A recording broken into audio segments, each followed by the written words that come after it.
Goeiedag! Good day, fellow South Africans and citizens of the world. And you'll notice I'm sitting slightly to the side so you can see the elephant in the room.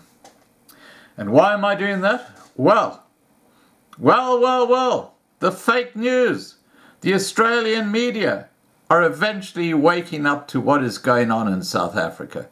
And when that happens, you tend to find other countries and papers reluctantly follow suit because they can't keep covering it up.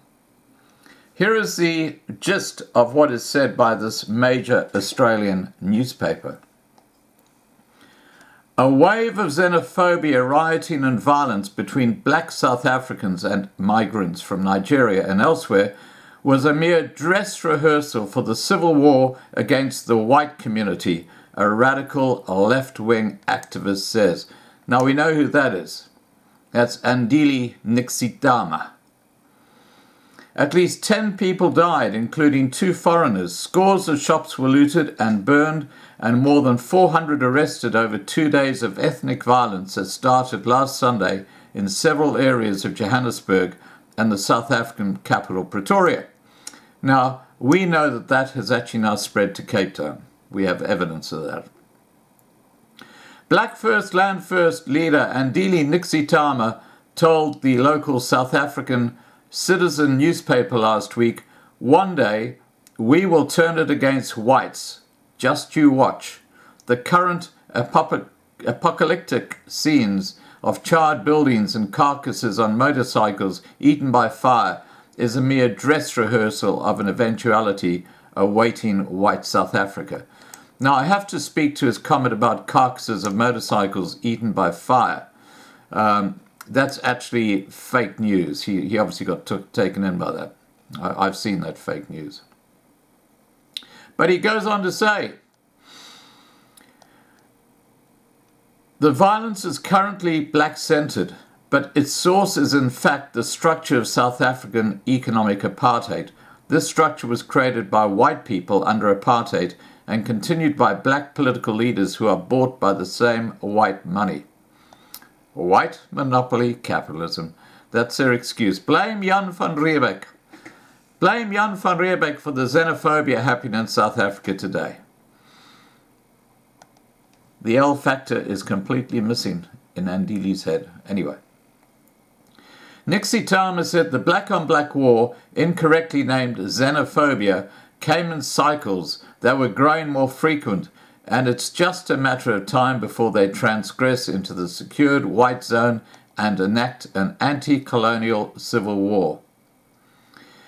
He said the white community is secured in its belief that the black political leaders, whom it has bought to provide it with security, has the black masses under control. This is cold comfort. The coming black rage, when it implodes into the white community, shall not heed the sweet talk of the overfed politician clad in Louis Vuitton from head to toe. Nixitama formed his unregistered party, whose main policy is the seizure of white-owned land, in 2015, after being kicked out of the radical Marxist party, the Economic Freedom Fighters, which he accused of selling out to the ruling African National Congress.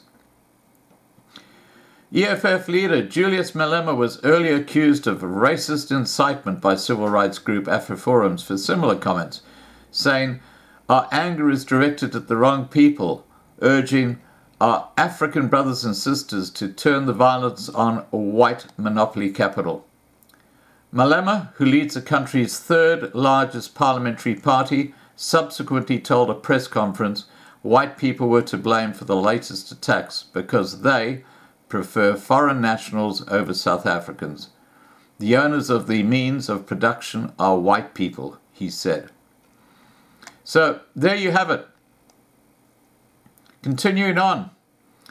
The latest outbreak strained tensions between Africa's 2 largest economies, sparked reprisals against South African-owned businesses in other African countries, and overshadowed a 3-day Pan-American Economic Conference in Cape Town. Sorry, that should be a 3-day Pan-African Economic Conference in Cape Town.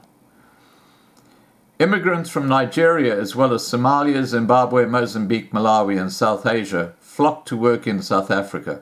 but the country has seen sporadic waves of violence for the past decade, as foreigners are accused of taking jobs away from locals amid rising poverty and joblessness. Unemployment in South Africa is currently at 29%, and more than 55% amongst 15 to 24-year-olds. No Nigerians were killed in the latest attacks, yet the diplomatic fallout with Nigeria was swift, as relations between the two countries are fragile. For years they have rivaled for recognition as the continent's leading economy. On Thursday, local newspapers falsely reported Nigerian deaths while carrying images of burning townships. Social media was also flooded with misleading videos, falsely claiming to depict the latest attacks. One video of a man being set on fire in the street and beaten by a crowd was widely shared by several accounts and viewed hundreds of thousands of times, but the footage, which appeared online in January, was actually of a mob killing two men who were accused of stealing a handbag from a woman. Another widely shared clip purporting to show foreign-owned shop owners jumping from the top of the burning building was actually of a fire at a design studio in Gujarat, India, earlier this year. Nigerian President Muhammadu Buhari expressed dissatisfaction with the treatment inflicted on his fellow citizens, while Foreign Minister Jeffrey Onyema said Nigeria had drawn a red line in the sand with the continent's other superpower. On Thursday, Jim Ovia, chairman of Nigeria's Zenith Bank and a co-chair of the Cape Town World Economic Forum event, withdrew, citing the hypersensitivity of the issues surrounding the lives and well-being of Nigerian citizens living in South Africa, Reuters reported. Nigeria, whose vice president had boycotted the summit on Wednesday, also recalled its high commissioner to South Africa. South Africa has in turn closed its diplomatic missions in Nigeria. Nigeria's Ministry of Foreign Affairs tweeted on Thursday that a civilian airline had offered to evacuate any Nigerians in South Africa who wished to leave the country. Wouldn't it be nice if Australia put the same hand out for the whites in South Africa who are facing a similar kind of scenario? I'm still waiting on that, Scott Morrison. Get your act together.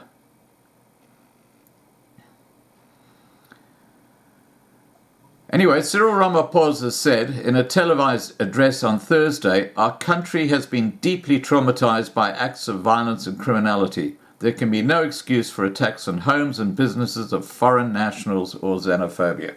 So there you have it.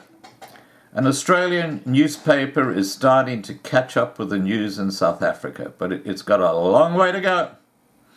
Not one South African newspaper covered the White Monument or the White Cross Monument event that took place on Saturday. Not one.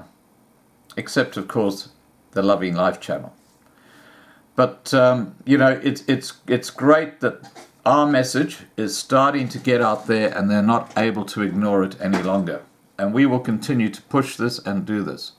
All right, guys, please remember to subscribe to be kept informed. Ring the bell for the updates. Please like this video. And above all, stay safe. Bye for now.